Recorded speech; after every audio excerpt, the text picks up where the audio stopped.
আসসালামু আলাইকুম, this is Imran এবং আপনারা দেখছেন 1 মিলিয়ন ওভারসিজ বিডি।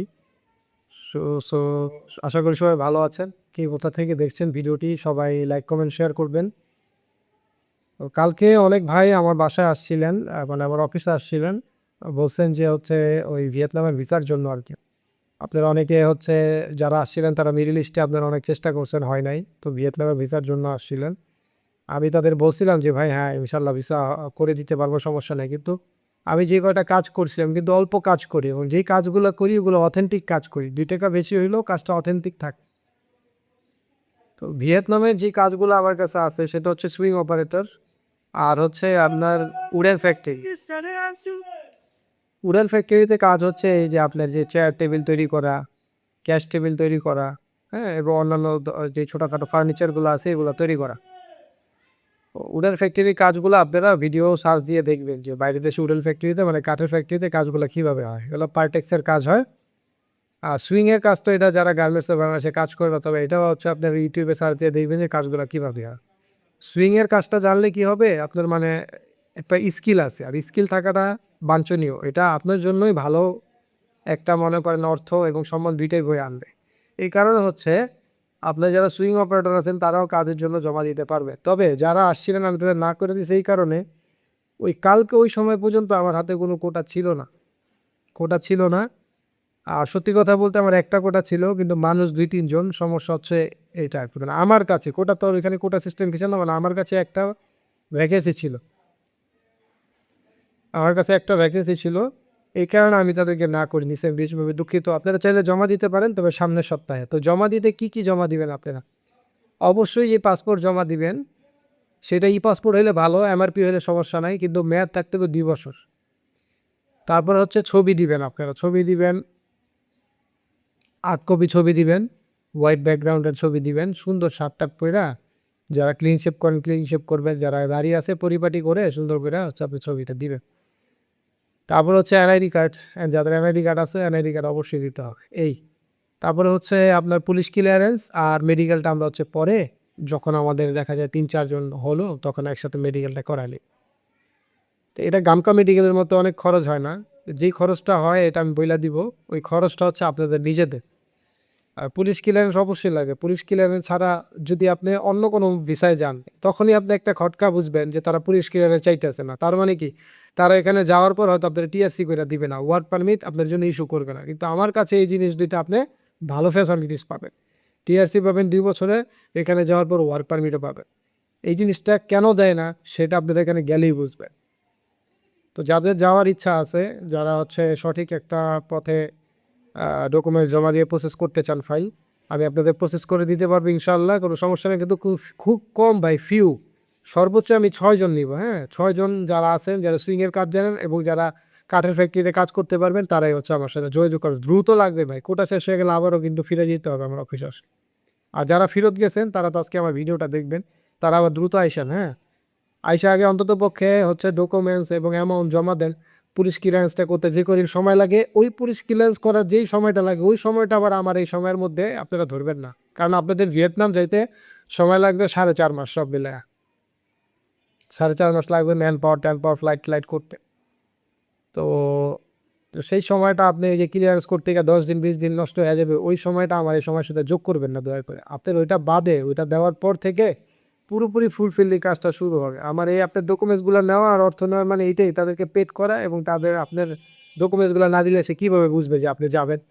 বা আপনার জন্য আমি ওই জায়গায় হচ্ছে ভ্যাকেন্সিটা তো রাখতে পারবো না, তাই না? একটা ভ্যাকেন্সি রাখার জন্য তো আপনার ডকুমেন্টস লাগবে, তাই তো? এই কারণে আরকি। আর পুলিশ ক্লিয়ারেন্সটা চাইবেন দ্রুত বাইর করার জন্য। পুলিশ ক্লিয়ারেন্স 100% লাগবে ভাই, ঠিক আছে? এই হচ্ছে অবস্থা। আর যারা মনে করেন যে হচ্ছে তাদের মধ্যে কন্ট্রোভার্সি আছে, ঝামেলা আছে ভাই, তারা আইসেন না দয়া করে, হ্যাঁ? আর যেকোনো কিছু জানার জন্য সরাসরি আমার অফিসে চলে আসবেন। আমার অফিসটা হচ্ছে হাজারীবাগ কোম্পানি ঘাট।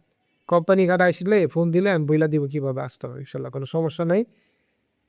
আর এই তো হচ্ছে অবস্থা। আবার বলতেছি, আপনার আমাদের হচ্ছে ভিয়েতনামে যে ভ্যাকেন্সিটা আছে সেটা খুব কম, লিমিটেড সংখ্যক মানুষ লাগবে এবং এখানে অহরহ মানুষ দেওয়া যায় না। কারণ এদের টেক কেয়ার করাটা একটা ঝামেলার ব্যাপার। হ্যাঁ? কারণ এখানে যাওয়ার পর তাদের ওয়ার্ক পারমিট ইস্যু করাইতে হবে, টিআরসি দিতে হবে। এগুলো অনেক চ্যালেঞ্জিং ব্যাপার। তো যারা অল্প সংখ্যক মানুষ যারা আছেন, যারা যাইতে চান একদম, অনেক জায়গায় ধরা-টরা খাইছেন, এই করছেন, সেই করছেন। আমার সেইগুলা বলেন আপনারা, তো হয়তো তাদের জন্য আল্লাহ একটা ভালো সুযোগ দিছে, তারা আসতে পারেন তাই। হ্যাঁ, আর এর আগে যারা দিতে চাইছিলেন এর মধ্যে হচ্ছে আপনার নারায়ণগঞ্জের দেলোয়ার ভাই, আমি যদি ভুল না করি, তারপরে চাওয়াল ভাই, আপনারা দ্রুত শনিবার দিন যোগাযোগ করবেন। হ্যাঁ, শনিবার আপনারা দ্রুত যোগাযোগ করে ভাইগুলা জমা দিয়ে দিবেন। আর যারা ফিরে গেছেন সাভারের সবুজ ভাই আর হচ্ছে মিলন ভাই, দ্রুত আপনারা যোগাযোগ করে আইসা ফাইল জমা দিবেন, ঠিক আছে? পরবর্তীতে আসবেন ভাববেন ভাই এরকম ভাবাভাবি করলে ভাই আমি কি করতে পারি আপনাদের থেকে? আমার যেটা সত্যি সেটাই বলতে হবে। আমার আজকে ভ্যাকেন্সি থাকবে আমি বলবো আছে, ভ্যাকেন্সি থাকবো না বলবো নাই।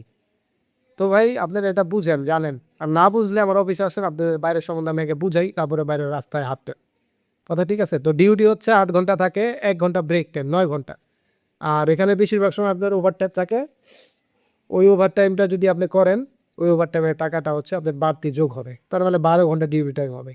থাকা কোম্পানি, খাওয়া নিজের। হ্যাঁ, খাওয়া যেহেতু আপনি নিজের, খাওয়ার খরচ কত আসে এটাই তো প্রশ্ন, 10 থেকে 12,000 টাকা। আপনি এখানে ইনকাম করতে পারবেন যারা আনস্কিল ওয়ার্কার, সর্বোচ্চ 50,000 টাকা ওভারটাইম সহ। খাওয়া দাওয়া করে এরকম হলো 38-40,000 টাকা বাংলাদেশে পাঠাইতে পারবে, এর বেশি না ভাই। কিন্তু দেশ হিসেবে ভালো, এখানে ধরপাকড় নাই, পুলিশে ধরবে না, ঝামেলা নাই। আর আপনার তো হচ্ছে ডকুমেন্টস থাকবে, সমস্যা কি? এই হচ্ছে গিয়ে সিস্টেম। তো আপনারা আসেন, যোগাযোগ করেন, প্রসেস করে দেয় ইনশাল্লাহ। আপনারা যান, গিয়ে আপনারা যদি খারাপ হয় সেটাও আপনারা ভিডিওর মাধ্যমে তুলে ধরবেন যে লোকের মাধ্যমে গিয়ে খারাপ হয়েছে। যদি ভালো হয় সেটাও আপনাদের বলতে হবে। আর বিদেশ মানে ভাই কষ্ট, বিদেশ মানে কি আপনি যদি এখানে বেড়াইতে যেতেছেন তা না, কিন্তু কষ্টের কাজ করতে যেতেছেন, কাজে কিন্তু কষ্ট আছে ভাই, ওইটা মাথায় নিয়ে আইসে, ওইটা মাথায় নিয়ে কাজে নাইবেন ভাই, ঠিক আছে? আমি এখানে কারো কোনো প্রলোভন দেখাইতেছি না। ভ্যাকেন্সি আছে, আমি কাজ করে দিতে পারবো ইনশাল্লাহ। ভ্যাকেন্সি নাই বলে দেবো ভাই, নাই সরি, শেষ। কিন্তু আপনারা আপনাদের পেমেন্টগুলো ঠিকঠাক মতো আমার দিতে হবে। ওই আজকেরটা কালকে, পরশুরটা পরশু ভাই, এরকম কইরেন না, দয়া কইরা। আমি অনেক সময় ড্যামারিজ দিয়ে আপনাদের কাজ উঠাই দিই। আপনারা কি করেন, যাওয়ার যখন সময় হয়ে যায় আপনারা আইসা বলেন এই সমস্যা, এনএমআই খেয়েছি, এনএমআই খেয়েছি, এই টাকা গেছে, এই টাকা গেছে, আমার কাছে আহেন, আপনার টাকা থাকে না। মানে আল্লাহ যখন একটা ভালো জায়গায় আপনারা হচ্ছে হস্তান্তর করলো, আপনার টাকা থাকে না, এই সমস্যার সময় হচ্ছে ঠিক আছে ভাই, আপনার সমস্যা নেই, বুঝতে পারছি। কিন্তু আমি যে অনেক সময় ড্যামারিজ দিয়েও কাজ করে দিই, এটা আপনি বুঝতে পারবেন। তখন আপনি আপনার টাকাটা ঠিক মতো দেন না, তখনই যে সমস্যাটা। কারণ আমার হচ্ছে সবাই যে আমার কোম্পানি কাজ করতে হবে, আমার কিন্তু একজন একজন করে ফ্লাইট দিলে হবে না। আমি কাজই করি 2-3টা, একসাথে ফ্লাইট দিতে হবে। তখন আমার ওই সময় আপনাদের সবার ওই সময় মতো টাকাগুলো আমার দিতে হবে। আমি আবার এগুলো হচ্ছে এখানে পেমেন্ট করবো, কইরা তারপরে যখন সব কিছু পাবে, ওকে বলবে, তারা বলবে হ্যাঁ ঠিক আছে এখন পাঠাও, তখন আমার আপনাদের পাঠাইতে হবে, তখন তারা আপনাদের এখান থেকে রিসিভ করে। এই জিনিসগুলো কেন বুঝেন না ভাই? আর আপনাদের যাদের আয়ত্তের মধ্যে টাকা পয়সা নাই তারা আইসেন না ভাই, তারা হচ্ছে হাতে টাকা পয়সা যোগায় তারপর আইসেন ভাই, তাহলে আপনিও বিপদে পড়বেন না, আমারও বিপদে ফলাইতে হবে না। আর দোয়া জিনিসটা কি জানেন? এটা হচ্ছে আপনার, আমি বললাম ভাই কিছু মনে করি নাই, এটা কিন্তু মুখ দিয়ে বললাম, ভিতর থেকে অভিশাপ লেগে যাবে। দোয়া জিনিসটা এরকম, আপনি যদি আপনার জন্য ভালো কাজ করি, আপনি দুটো বোকা দিল, মনের যে দোয়াটা ওটা লেগে যাবে ভাই। এই হচ্ছে অবস্থা। তো যারা যাইতে চান আমার সাথে সরাসরি যোগাযোগ করেন। আর মালয়েশিয়া যারা স্টুডেন্ট ভিসায় যাইতে চান তারাও আমার সাথে যোগাযোগ করেন। স্টুডেন্ট কনসালটেন্সি আমি শুরু করছি ইনশাল্লাহ। এই হচ্ছে আজকের ভিডিও। সবাই ভালো থাকবেন, সুস্থ থাকবেন। আল্লাহ হাফিজ, আসসালামু আলাইকুম।